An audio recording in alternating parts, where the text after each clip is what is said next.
Yay! Good boy. The first time I saw him sitting there, I was amazed at his size. And I knew just by looking at him that he was a yellow lab, but I knew he had something else because yellow labs don't usually get that big. And he was just sitting there looking out, very quiet, not jumping around like you see a lot of the dogs do, just very kind of sedate and just watching. And the day that I saw him sitting in that cage and looking out through the chain link, and heard his story, I just knew that I had to take him home because he was an older dog. He was a big dog.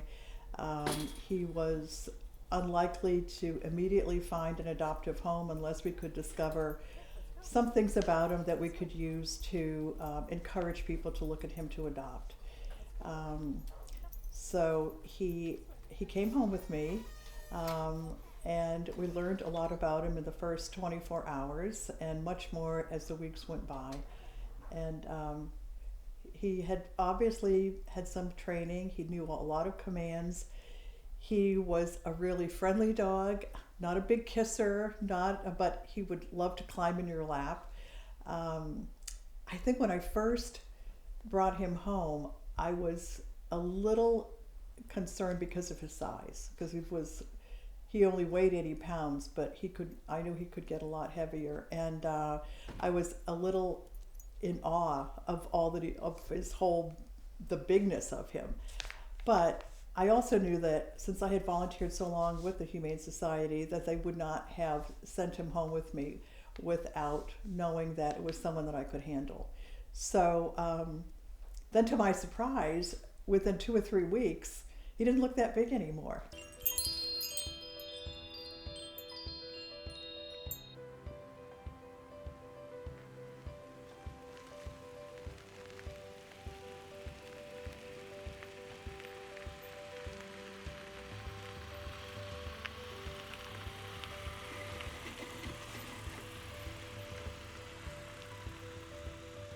I think it was after he stopped looking so big, number one. I think it was because he was so at home here. When he first came here, he didn't really stay in one place. He would go upstairs, he would come downstairs. He would wander around. He would try out the rug, he would try out the couch. And if I was sitting down somewhere, he wouldn't go in that place. When he started climbing up on the couch to sit next to me and to put his head in my lap, and the entire couch was filled with 75% of Gulliver and 25% of me, but he was comfortable. He would take a nap. He just looked like he belonged.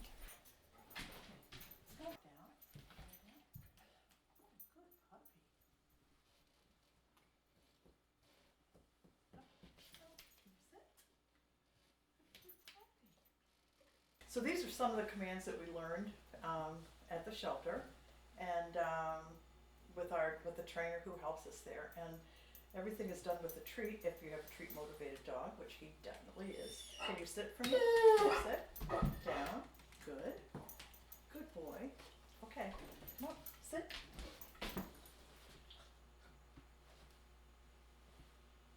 So come on. Let's do this again. Okay, sit. Uh-uh.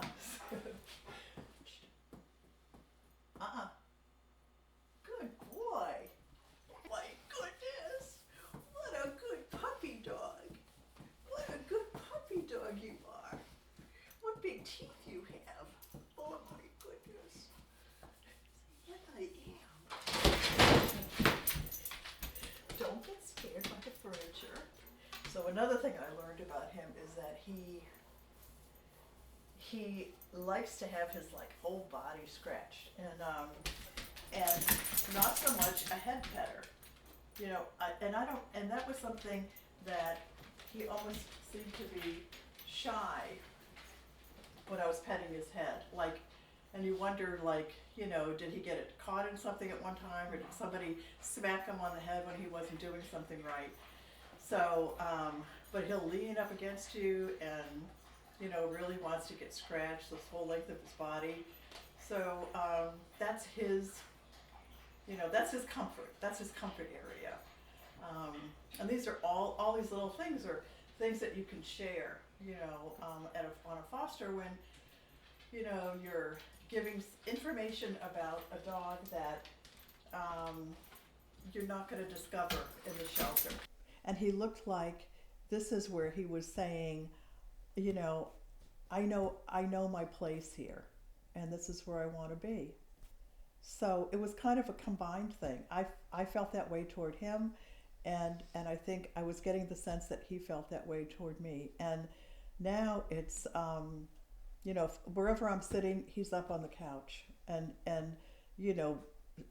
we kind of negotiate how much space each one of us is going to have.